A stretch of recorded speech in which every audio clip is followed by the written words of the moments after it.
Hi, everybody. Welcome to English Digest. I'm Tom. Hi, I'm Stephanie. And today it's our literature unit, as it will be tomorrow and the next day. That's how we usually do it. We talk about literature for 3 days.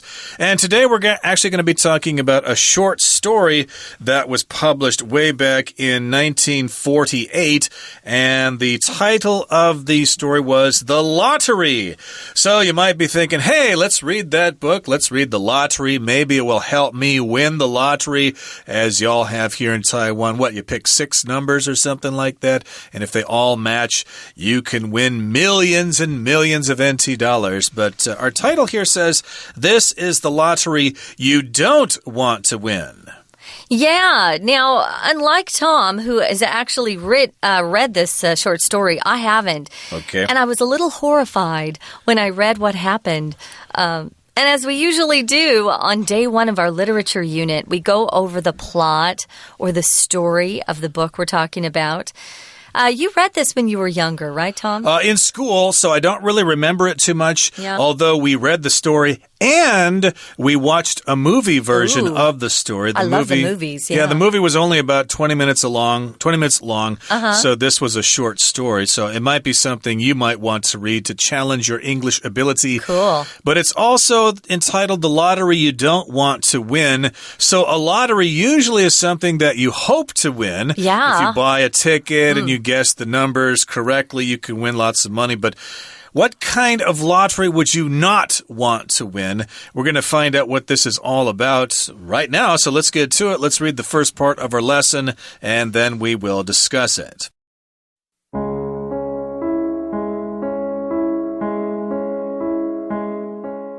On a warm summer day, the citizens of a small American village come together in the square to hold an annual lottery.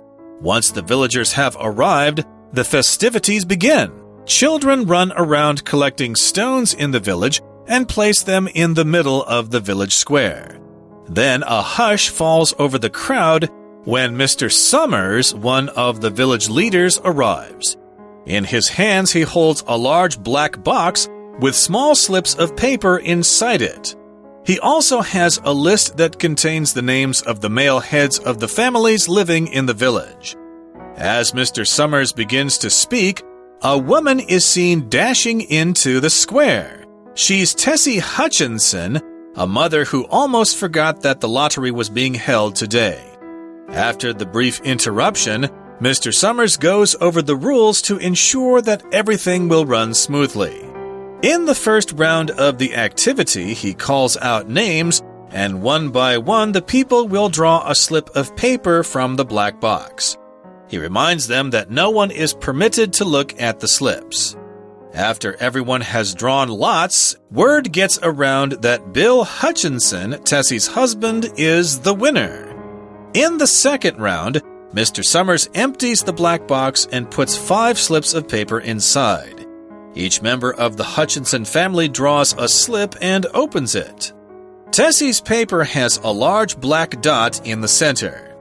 Now that the winner has been announced, Mr. Summers encourages everyone to get to work. The villagers hurl rocks at Tessie, who desperately keeps protesting that it isn't fair until she's stoned to death.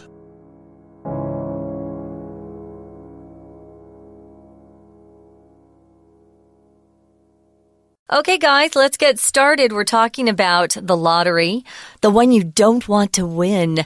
A lottery usually is a means or a way of raising money by selling these numbered tickets and then giving prizes to the holders of the numbers that you draw at random. This particular lottery isn't one that you want to win, though. I was a little horrified when I read the last part of the article today. I thought, what? What's going on here? Weird. Yeah. So we're going to set the scene. We're in a pretty warm place. It's a warm summer day. And the citizens of a small American village come together in the square to hold an annual lottery. If something's held annually, it happens once a year. Maybe you have an annual party at work. Maybe it's your way, I don't know. Or maybe a Christmas party. But they come together in what we're calling the square. In some villages or cities, there's the middle part of the town that, people can gather into. We're calling that the square. Right, where the gazebo might be, the village square. In my hometown, the village square or the town square wasn't really called that. It's where the library was, but not all, but most of the buildings downtown were around this center square. And sometimes there would be open-air concerts and plays and stuff like that. In this particular case, though, this is a small American village. Could be anywhere. Could be in the north. Could be in the south, the west, the east. And these people come together and they hold this yearly annual lottery. And once the villagers have arrived, when they've all gotten there, the festivities begin. In this sentence, we have the word festivities, which is singular as festivity, but most often it is used in the plural, the festivities, which are all the activities that have to do with some kind of celebration. Yeah, and the festivities begin, notice, once the villagers have arrived. You could also flip that sentence. The festivities begin once the villagers have arrived. Both of those orders are fine. So once something happens, something takes place. So children run around collecting stones in the village and place them in the middle of the village square. I didn't notice this sentence when I first read it. It didn't seem ominous to me. There was something that made me a little bit afraid. But the children are off gathering or collecting stones or rocks in the village, and then they bring them into the middle of the village square and they put them there. Okay, so you might expect some kind of summer activity or some kind of festival. I understand my hometown has, sweet corn days in the summer. They have all sorts of festivities and a parade and parties and barbecues and things like that. So you might be expecting something fun. Well, then a hush falls over the crowd. There's a kind of hush all over the world. But in this particular case, it's a hush that means everything gets really quiet. And so nobody's making any noise because Mr. Summers, one of the village leaders, arrives. Maybe he's the mayor or something like that. Who knows? The head of the local Kiwanis club or something. He comes there, he arrives, and in his hands, he holds a large black box with small slips of paper inside it. So here we have the word slip, small slips of paper. A slip, in this particular case, just means a small piece of paper. Yeah, slip is also a verb, which means you kind of lose your balance, lose your footing, and start to fall down. But here it is a noun. It's just a little piece of paper. You'll often see that, a slip of paper. Can you give me a slip of paper, piece of paper? Also, another slip is some kind of undergarment that for women, girls wear. Do girls still wear slips? Sure. They do, if the fabric or material of your dress or skirt is really thin, you don't want people to see your underwear, girls. So you'll put a slip on, just a really thin, usually white or beige material under your dress or skirt. Well, he comes holding this really large black box that has some slips of paper inside. He also has a list that contains the names of the male heads of the families living in the village. We could call those male heads of households just the head of the household. So he's got names or a list of all the names of the dads, you could say, or the grandpas. But whoever's in charge of the house and all of those living in the village, he's got all the male names of heads of the household. Let's just call them heads of the household. Right, and of course this probably took place sometime in the past because nowadays we probably have single-parent families in certain places, but in this particular case, the man is the head of the house, so the man is coming out to take responsibility for this. And as Mr. Summers begins to speak, remember he's one of the village leaders, a woman is seen dashing into the square. Dashing, that's from the verb to dash, which means basically to run really fast or move really quickly. Yeah, when Tom and I were young, in school we had something called the 100-yard dash. And it was the race. It was the shortest race on foot that you could have. I think it's 100 meters now, but we said the 100-yard dash. Or someone might be chatting with you and suddenly say, oh, sorry, I got a dash, which means they're short on time and they got to leave quickly. So she's dashing into the square. Her name's Tessie Hutchinson. And she's a woman or a mother who almost forgot that the lottery was being held today. So I guess they're forced or they're requested to come. Maybe they don't have a choice, but it sounds like all of the village has shown up. They're supposed to come, so she was busy with something else, and so she hurries into the square. She dashes into the square. She almost forgot. Oh, yeah, I almost forgot the lottery is today. I've got to get to the village square. And after the brief interruption, Mr. Summers goes over the rules to ensure that everything will run smoothly. So this is considered an interruption. Interrupt is the verb. That means somebody kind of cuts you off and stops you from doing what you were doing, kind of breaks your concentration, and the noun form, of course, is an interruption. After she interrupted this, or after the brief interruption, Mr. Summers goes about the business at hand. He goes over the rules. To go over something means to review something, to remind everybody of how the rules work. He wants to ensure or guarantee that everything will run smoothly, that no one says, hey, you cheated, or that's not the rules, we got to start all over again. He wants to make sure that everything's going to go smoothly so that there's no controversy, and if something runs smoothly or goes smoothly, that means there are no problems. Nobody is unsatisfied. Everybody agrees that things are going the way they're supposed to. Okay, so this is just the beginning of what's taking place in the square. It's probably a good time to take a break. We're going to take a break now and listen to our Chinese teacher. 大家好，欢迎收听 English Digest， 我是 Alice。今天我们要阅读的是 Unit12文学单元的第一天课程的文章。首先我们看到课文的标题 The Lottery You Don't Want to Win。 Lottery 就是我们所说的乐透。如果要表达乐透彩券，我们可以说 a lottery ticket。 如果要表达赢得乐透，我们可以说 win the lottery。 而 lottery winner 就是指乐透得主。例如Many people don't think winning the lottery will enable them to lead a carefree life. 很多人不認為贏得樂透會使他們能夠過着無憂無慮的生活。另外 Raffle, R-A-F-F-L-E 是兌獎活動的意思。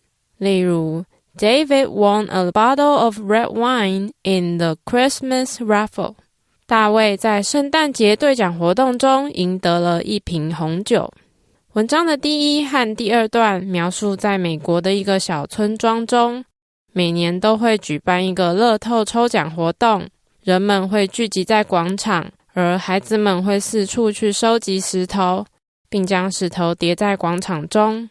我们看到第二段的第一句 Then a hush falls over the crowd.When Mr. Summers, one of the village leaders, arrives.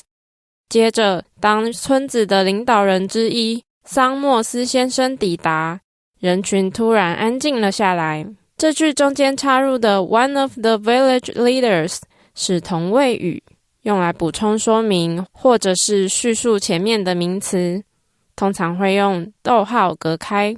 另外，同位语除了可以是名词，还可以是名词片语或是名词子句。举个例子来说 The criminal, a merciless murderer, was executed last week. 那名罪犯上个星期被处决，他是个冷酷的杀人犯。在这个例子中，同位语就是 a merciless murderer， 这是个名词片语，用来补充说明前面的主词 the criminal。 要特别注意的是，同位语补充或叙述前面的主词时，要注意主词动词一致的问题。例如 The girl's outfit, a black skirt and white blouse, is very formal. 这个女孩的衣着非常正式，她穿的是一件黑裙子及白衬衫。这句的同位语 a black skirt and white blouse 虽然是复数，但是真正的主词 the girl's outfit 是单数，所以搭配的动词会用 is 而不是用 are。 We're going to take a quick break. Stay tuned. We'll be right back.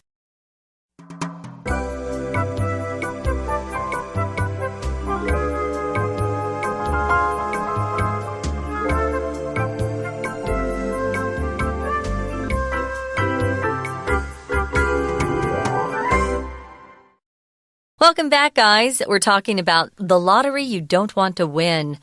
And we've been setting the scene. We've got a small American village whose residents have come together to hold an annual lottery. So the villagers arrive, the festivities begin.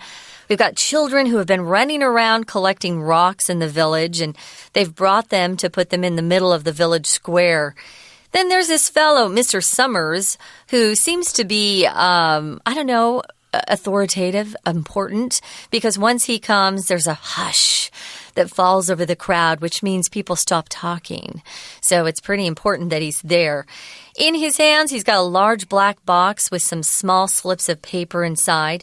He's also got with him a list of the names of the male heads of the families who live there in the village.And as he starts to speak, there's a lady who can be seen dashing into the square. She, of course, probably had forgot about it. And her name is Tessie Hutchinson, and she's there just in time.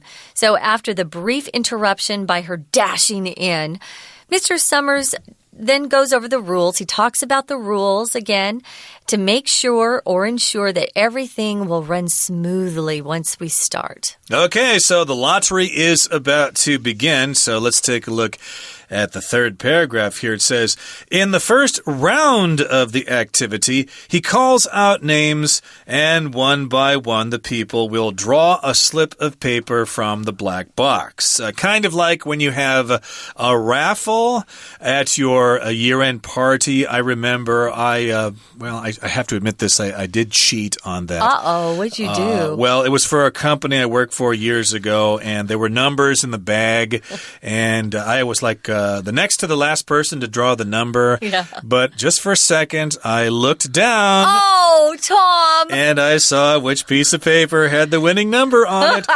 So I'm going to grab that one. I'm not going to grab the other one. So I won the grand prize, which I think was a scooter or something Oh, like my that, goodness. Which I traded with somebody for a TV. But you feel guilty today, don't you, for being naughty? No, not at all, because if the person before me had done that, they would have done the same thing. Oh, so, man. In any case. Lucky. But that's a similar kind of drawing or lottery. So in this particular case, they all reach into this big black box and draw a slip of paper. Each of those slips of paper represents the particular family. Right. And then he reminds them that no one is permitted to look at the slips. Here in this sentence, we have the verb to permit, which means to allow or to let somebody do something, to have the authorization or consent to do something. Right, they've given you permission. Now, after everyone has drawn lots, or, picked out a piece of paper, and word gets around at that point that Bill Hutchinson, Tessie's husband, is the winner. Notice we have winner in quotation marks. Yeah, kind of an interesting way to win. I don't know if you'd want to be the winner in this lottery. Yeah, that's why we've been asking that question, or at least being saying this is the lottery you don't want to win. So, yes, it does seem to be the case that Bill Hutchinson is the one who's got the dreaded slip that's got the black dot on it. I think Bill Hutchinson's got it. It turns out that Bill Hutchinson's got it. And then Tessie's husband is the winner, although He's not the actual winner just yet because, as we said before, this is the first round. Okay, they have several different steps, actually maybe 2 or 3 different steps in this particular lottery. So that's the first step, or the first round. And in the second round here in the final paragraph, it says, Mr. Summers empties the black box and puts 5 slips of paper inside. So I guess we need to draw those slips of paper yet again, but within the Hutchinson family. Yeah, so Bill Hutchinson wins, right? So all the people in his family then have their names on slips of paper. And those are the slips of paper that are going inside the black box, the 5 slips. Now, each member of the Hutchinson family draws a slip and opens it. So they actually put their hand inside that box and pull out a slip of paper. Tessie's paper has a large black dot in the center. That sounds ominous. Remember that word ominous, a little scary. You'd have a feeling something bad's going to happen.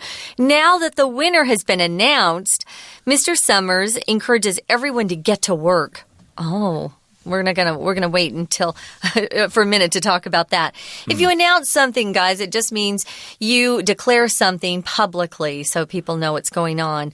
I remember in school, especially high school and junior high, every morning before class started, the bell would ring and we'd have announcements on the intercom system, which were always very fun, I remember, because we'd have songs and jokes and stuff. Did you do that in your school? Kind of. They would have announcements through the loudspeaker that went into every classroom, but I don't remember them being particularly exciting. Oh, ours were funny because kids often got to make the announcements.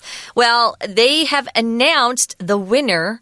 And now Mr. Summers says, okay, everybody, it's time to get to work.